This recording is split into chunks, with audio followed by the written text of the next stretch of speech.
Hello student, this is part 4 of chapter Kingdoms, Kings and the Early Republic. In the last videos, we have seen that how some men become the king by performing big rituals, and in this way they have enhanced their kingdom also. And this is the period from 1000 BC to 600 BC when 16 Mahajanpads have developed in Gangetic plain. So the question is how these kingdom have enhanced their areas.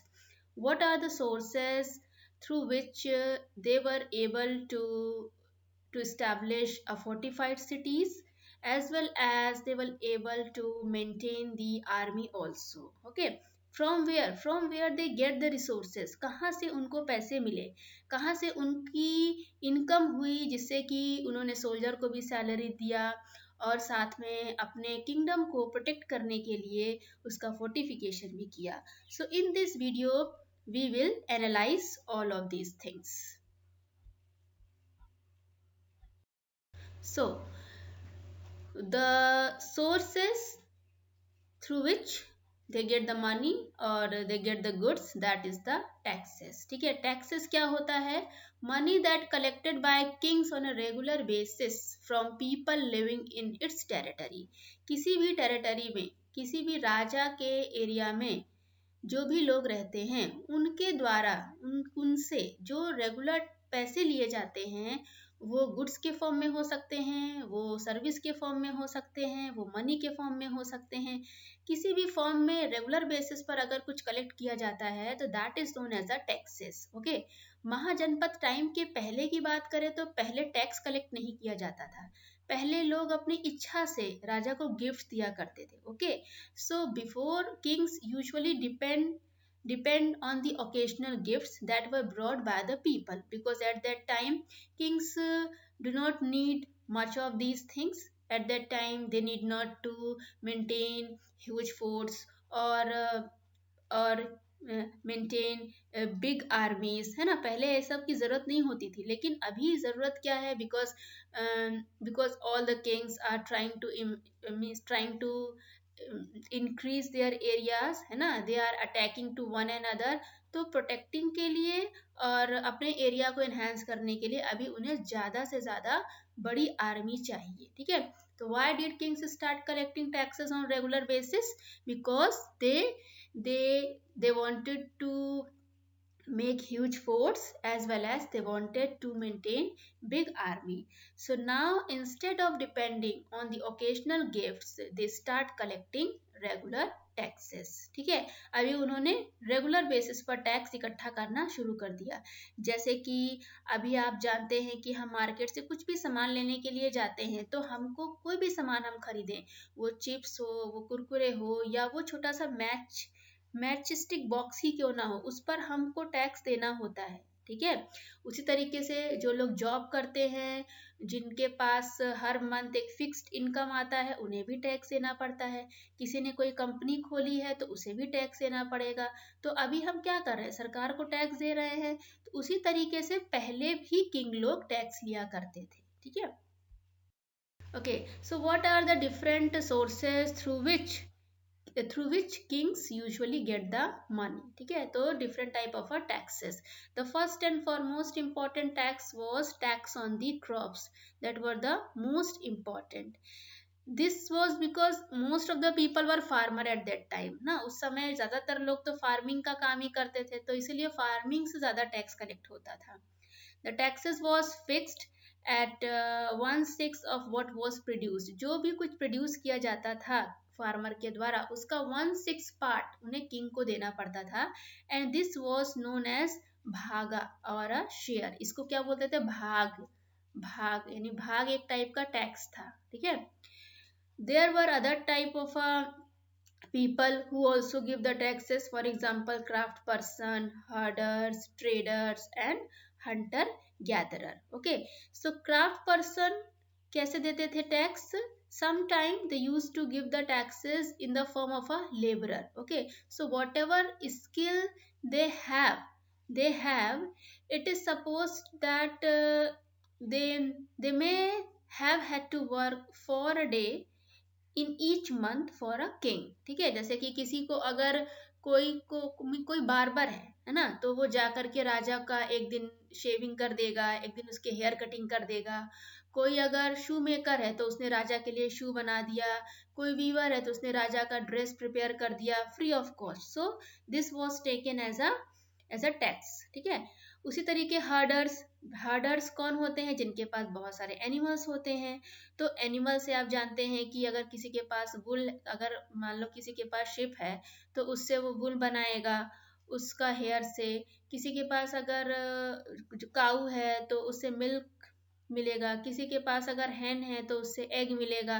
तो what ever the things these animal produced, this also were given to the king as a taxes by the herders. Okay, अभी उस समय traders लोग भी आ गए थे, who do the activity of buying and selling। तो जो भी सामान वो मार्केट में लाकर बेचते थे उस पर भी उन्हें टैक्स देना पड़ता था किंग को। एंड हंटर गैदरर जो है वो भी फॉरेस्ट से जो भी प्रोड्यूस इकट्ठा करते थे उसका भी एक पार्ट वो जो है किंग को दे दिया करते थे। In this way there whatever the community were living at that time, they had to pay the tax to the king, and these tax were used by the king for maintaining the buildings as well as for giving it to the soldiers. Changes in agriculture. There are two major changes occur in agriculture around this time. हम कौन सा time पढ़ रहे हैं? We are studying about the महाजनपद period, जो कि 1000 BC से लेकर के 600 BC तक का माना जाता है। तो इस टाइम पीरियड में जब गैंगेटिक रीजन में महाजनपद डेवलप हुए, बहुत बड़े बड़े किंगडम डेवलप हुए, और ये एक फर्टाइल लैंड है। ठीक है, यहाँ पर बहुत ज़्यादा वाटर अवेलेबल है, फर्टाइल सॉइल अवेलेबल है। तो यहाँ पर एग्रीकल्चर करने की बहुत ज़्यादा पॉसिबिलिटी थी। And this was the time when iron ore was discovered। Okay, and with the help of the iron, different tools, weapon and implements were formed। तो उसी समय एक implement बनाया गया that was very fruitful in the agriculture, and that was a iron plowshare, जिससे कि land की ploughing करी गई। ओके, तो टू चेंजेस कौन से हुए हैं? First of all use of the iron ploughshare, and the second was transplanting paddy. So this is the time period when iron plowshare was increased in use। This means that now heavy clay soil could be easily turned over better than with the wooden plowshare। Before that people used wooden plowshare, as you know that you should know that wooden plow, with the help of the wooden plowshare you cannot know deep digging. आप बहुत ज़्यादा गड्ढा नहीं खोद सकते हैं, है ना, बहुत ज़्यादा मिट्टी को अलट पलट नहीं कर सकते हैं। लेकिन आयरन प्लाउशेयर का यूज़ करके आप बहुत हार्ड से हार्ड मिट्टी को भी आप उसकी डिगिंग करके उसको लूज बना सकते हैं। ठीक है, तो इसलिए जब आयरन से प्लाउशेयर बनाया जाने लगा तो उससे ज़्यादा से ज़्यादा लैंड जो है, लैंड को एग्रीकल्चर, ज़्यादा से ज़्यादा लैंड पर एग्रीकल्चर किया जाने लगा। ठीक है, पहले लैंड पर क्या था? फॉरेस्ट रीजन था। अभी आप लकड़ी के प्लाउ शेयर से तो पेड़ भी नहीं कट कर सकते हैं, लेकिन अभी जब आयरन आ गया, आयरन की खोज हो गई, आयरन से एक्स बने, आयरन से और दूसरे दूसरे वेपन बने, तो उसकी हेल्प से पेड़ों की कटिंग आसान हो गई।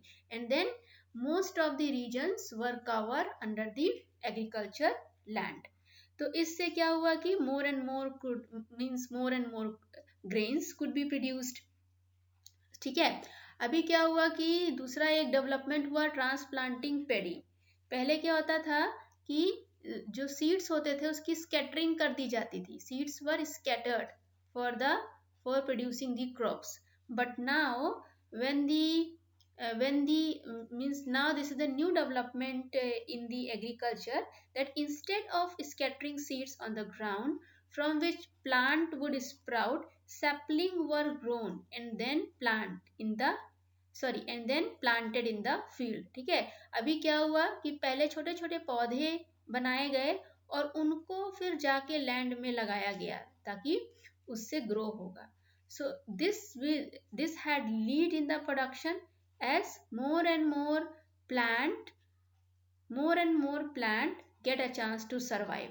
क्योंकि अगर आप बीज की स्कैटरिंग करेंगे तो स्कैटरिंग से क्या होगा कि जो बीज को प्रॉपर वाटर मिलेगा, प्रॉपर सनलाइट मिलेगा, दो बीज के बीच में अगर प्रॉपर डिस्टेंसिंग है तो वो बीज पौधा बन पाएगा. लेकिन स्कैटरिंग में बहुत सारे बीज पौधे नहीं बन पाते हैं. लेकिन अगर आप छोटे छोटे सैपलिंग्स को कहीं पर किसी दूसरे ज़मीन पे जाके लगा देंगे तो वो सारे के सारे पौधे जो है वो उनको ग्रोथ मिलेगी, वो ग्रोथ करेंगे. ठीक है. तो ट्रांसप्लांटेशन से क्या हुआ कि प्रोडक्शन में इंक्रीजमेंट हुआ. ठीक है. तो these are the two changes. The one is the use of the iron plowshare and the second one was the transplanting paddy crops, and this is a new development in the agriculture, and definitely this has increased the crop production also. लेकिन question है कि who were used to work in the paddy field, because एक sapling को जो है ground में लगाना, this is a back breaking work ना, this is a very tiresome work. So who were used in the paddy field for transplanting this paddy? So definitely there were some men and women who were only devoted to this type of a work. So who were they? They were the slave men and women. तो slave man को बोलते थे दास और slave women को बोलते थे दासी. ठीक है. तो slave man, women and landless agricultural labourers, जिनको कि काम काराज बोलते थे, तो ये लोगों का काम ही होता था जाके फील्ड में जो है काम करना, because they were the landless. उनके पास खुद की कोई ज़मीन नहीं होती थी. और मैंने आपको पहले वीडियो में बताया है कि this was a time period when society was divided into 4 varnas, and the last varna was Shudras, and Shudras have no land. Their only work was to serve the other 3 community. So how they used to serve? They used to serve by doing the work in the field of the other as a laborer. ठीक है. क्योंकि जिसके पास खुद का land नहीं होगा उसको तो जीना ही है, उसको तो सरवाइव करना ही है. तो कैसे वो सरवाइव करेगा? जिसके भी अब जिसके पास फील्ड होगा उनके फील्ड में जाकर वो काम करेंगे. This is the time period when a whole community of a landless agricultural laborer was prepared, and they were used in this type of a activity, in this type of a production activity. Okay, so these are some changes which occur during this time: use of the iron plowshare and transplanting pedi. Okay. तो यहाँ पर मैं इस video को ख़त्म करूँगी. अगले video में हम 2 महाजनपद के बारे में पढ़ेंगे. एक है मगधा और दूसरा है आपका वज्जी. ठीक है. तो मिलते हैं फिर नेक्स्ट वीडियो में. Bye bye.